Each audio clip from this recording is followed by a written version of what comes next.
Hello प्यारे बच्चों, आज हम पेड़ की बात चैप्टर 13 पढ़ेंगे। तो चलो शुरू करते हैं। क्या आपने कभी बीज बोया है? बीज से पेड़ बनने की कहानी बहुत रोचक है। कैसे अंकुर फूटता है, पौधा बनता है, धीरे धीरे बढ़ता है और बड़ा पेड़ बन जाता है। आइए जानते हैं पेड़ की बात। बहुत दिनों तक मिट्टी के नीचे बीज पड़े रहे। इसी तरह महीना दर महीना बीतता गया। सर्दियों के बाद बसंत आया। उसके बाद वर्षा की शुरुआत में एक दिन पानी बरसा। अब और छिपे रहने की आवश्यकता नहीं थी। मानो बाहर से कोई शिशु को पुकार रहा हो। और सोए मत रहो, ऊपर उठ जाओ, सूरज की रोशनी देखो। आहिस्ता आहिस्ता बीज का ढक्कन दरक गया। सुकोमल का अर्थ नाजुक होता है। पत्तियों के बीच अंकुर बाहर निकला। अंकुर का मतलब नन्हा पौधा होता है। नीचे माटी में मजबूती से गड़ गया और दूसरा अंश माटी भेदकर ऊपर की ओर उठा। क्या तुमने अंकुर को उठते देखा है? जैसे कोई शिशु अपना नन्हा सा सिर उठाकर आश्चर्य से नई दुनिया को देख रहा है। आश्चर्य का अर्थ हैरानी होता है। वृक्ष का अंकुर निकलने पर जो अंश माटी के भीतर प्रवेश करता है उसका नाम जड़ है। जड़ का अर्थ पौधे का वह भाग होता है जो मिट्टी के अंदर रहता है और जो अंश ऊपर की ओर बढ़ता है उसे तना कहते हैं। सभी पेड़ पौधों में जड़ व तना ये दो भाग मिलेंगे। यह एक आश्चर्य की बात है कि पेड़ पौधों को जिस तरह ही रखो, जड़ नीचे की ओर जाएगी व तना ऊपर की ओर उठेगा। एक गमले में पौधा था। परीक्षण करने के लिए कुछ दिन गमले को औंधा लटकाए रखा। पौधे का सिर नीचे की तरफ लटका रहा और जड़ ऊपर की ओर रही। 2 दिन बाद क्या देखता हूँ कि जैसे पौधे को भी सब भेद मालूम हो गया हो। भेद का अर्थ रहस्य होता है। उसकी सब पत्तियाँ और डालियाँ टेढ़ी होकर ऊपर की तरफ उठ आई तथा जड़ घूमकर नीचे की ओर लटक गई। तुमने कई बार सर्दियों में मूली काटकर बोई होगी। देखा होगा पहले पत्ते व फूल नीचे की ओर रहें। कुछ दिन बाद देखोगे कि पत्ते और फूल ऊपर की ओर उठ आए हैं। हम जिस तरह भोजन करते हैं, पेड़ पौधे भी उसी तरह भोजन करते हैं। हमारे दांत हैं, कठोर चीज़ खा सकते हैं। नन्हे बच्चों के दांत नहीं होते, वे केवल दूध पी सकते हैं। नन्हे का अर्थ छोटे बच्चे। पेड़ पौधों के भी दांत नहीं होते, इसलिए वे केवल तरल द्रव्य या वायु से भोजन ग्रहण करते हैं। पेड़ पौधे जड़ के द्वारा माटी से रसपान करते हैं। पेड़ पौधे चीनी में पानी डालने पर चीनी गल जाती है। माटी में पानी डालने पर उसके भीतर बहुत से द्रव्य गल जाते हैं। पेड़ पौधे वे ही तमाम द्रव्य सोखते हैं। पेड़ों को पानी न मिलने पर पेड़ का भोजन बंद हो जाता है, पेड़ मर जाता है।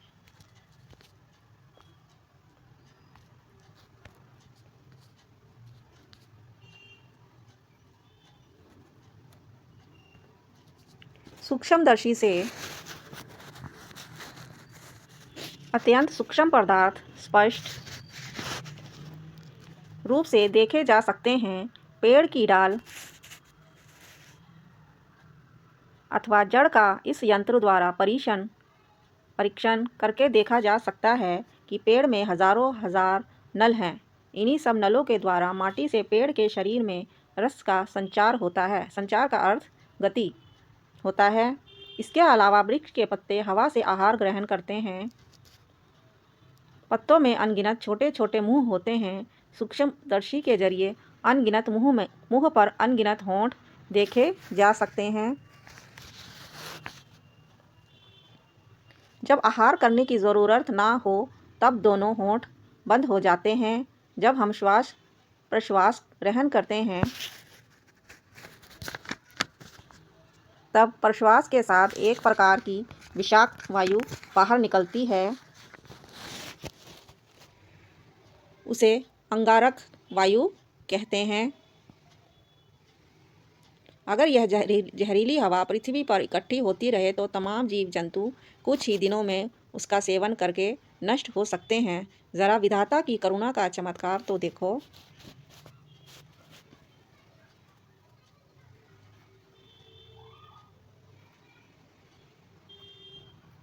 जो जीव जंतुओं के लिए जहर हैं, पेड़ पौधे उसी का सेवन करके उसे पूर्णतया शुद्ध कर देते हैं। पेड़ के पत्तों पर जब सूर्य का प्रकाश पड़ता है तब पत्ते सूर्य ऊर्जा के सहारे अंगारक वायु से अंगार निशेष कर डालते हैं। निशेष का अर्थ पूरी तरह समाप्त करना होता है और यही अंगार वृक्ष के शरीर में प्रवेश करके उसका समदरण करते हैं। पेड़ पौधे प्रकाश चाहते हैं, प्रकाश न मिलने पर ये बच नहीं सकते। पेड़ पौधों की सर्वाधिक कोशिश यही रहती है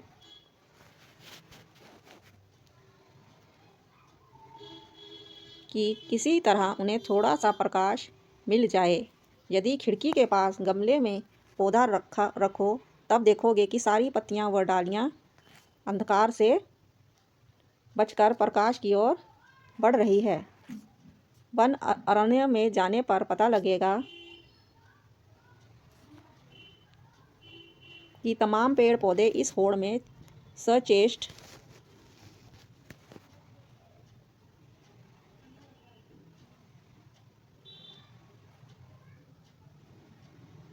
हैं कि कौन जल्दी से सिर उठाकर पहले प्रकाश को झपट ले। बेल लताएं छाया में पड़ी रहने से प्रकाश के अभाव में मर जाएंगी, इसलिए वे पेड़ों पर लिपटती हुई निरंतर ऊपर की ओर अग्रसर होती रहती हैं। अब तो समझ गए होंगे कि प्रकाश ही जीवन का मूल मंत्र है। मूल मंत्र का अर्थ मूल नियम होता है। सूर्य किरण का स्पर्श पाकर ही पेड़ पल्लवित होता है।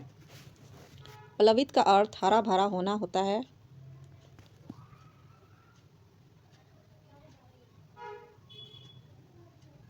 पेड़ पौधों के रेशे में सूरज की किरणें आवद्ध हैं।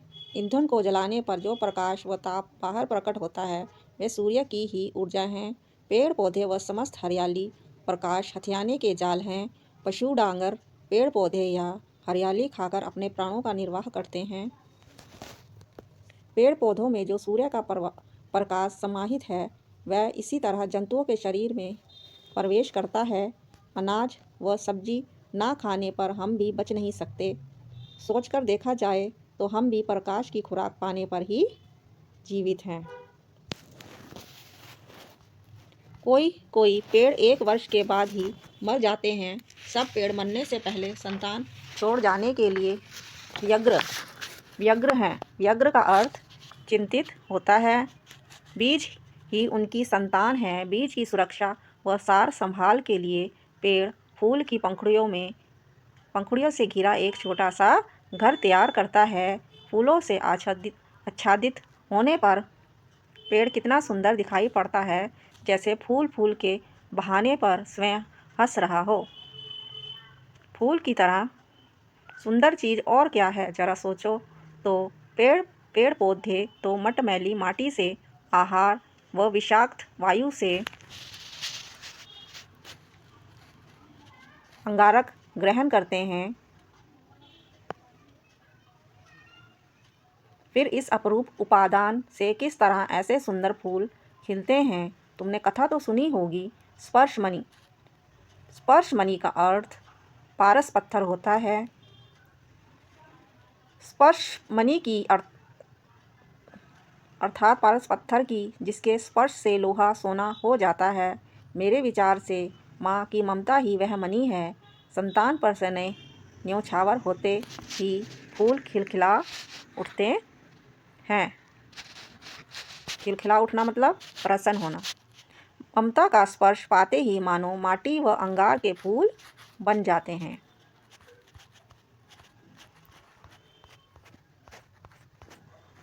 पेड़ों पर मुस्कुराते फूल देखकर हमें कितनी खुशी होती है, शायद पेड़ भी कम प्रफुल्लित नहीं होते।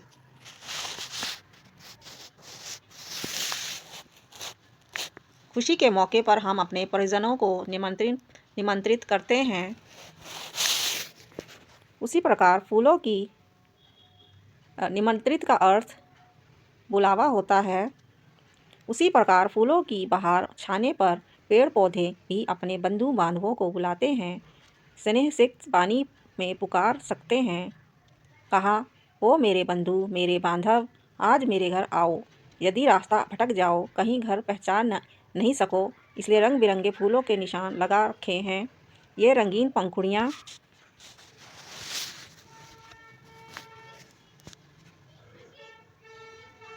दूर से देख सकोगे।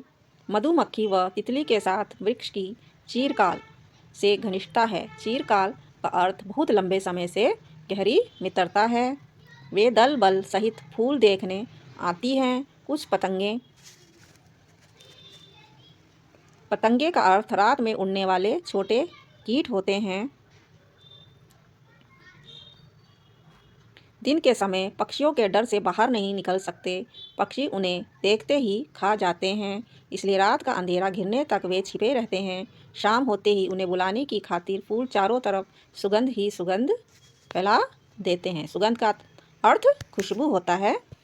वृक्ष अपने फूलों में शहद का संचय करके रखते हैं। मधुमक्खी व तितली बड़े चाव से मधुपान करती है। मधुमक्खी के आगमन से वृक्ष का भी उपकार होता है। उपकार का अर्थ सहायता होता है। तुम लोगों ने फूल में परागकण देखे होंगे। मधुमक्खियाँ एक फूल के परागकण दूसरे फूल पर ले जाती हैं। परागकण के बिना बीज पक नहीं सकता। इस प्रकार फूल में बीज फलता है। अपने शरीर का रस पिलाकर वृक्ष बीजों का पोषण करता है। अब अपनी जिंदगी के लिए उन्हें मोह माया का लोभ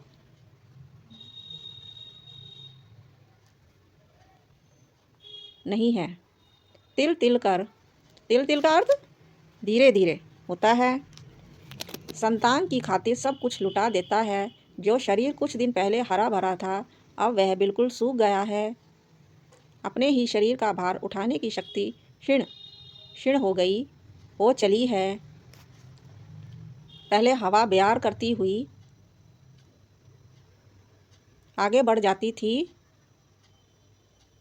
पत्ते हवा के संग क्रीड़ा करते थे। क्रीड़ा का अर्थ खेल करते थे। छोटी छोटी डालियां ताल ताल पर नाच उठती थी।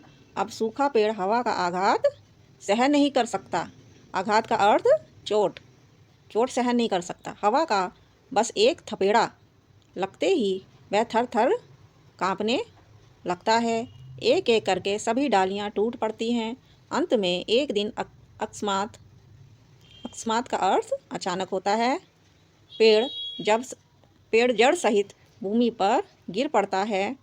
इस तरह संतान के लिए अपना जीवन न्योछावर का अर्थ बलिदान होता है। न्योछावर करके वृक्ष समाप्त हो जाता है। तो बच्चों, इस कहानी के लेखक जगदीश चंद्र बसु जी हैं। बच्चों, चैनल को लाइक सब्सक्राइब करना ना भूलना। Thank you.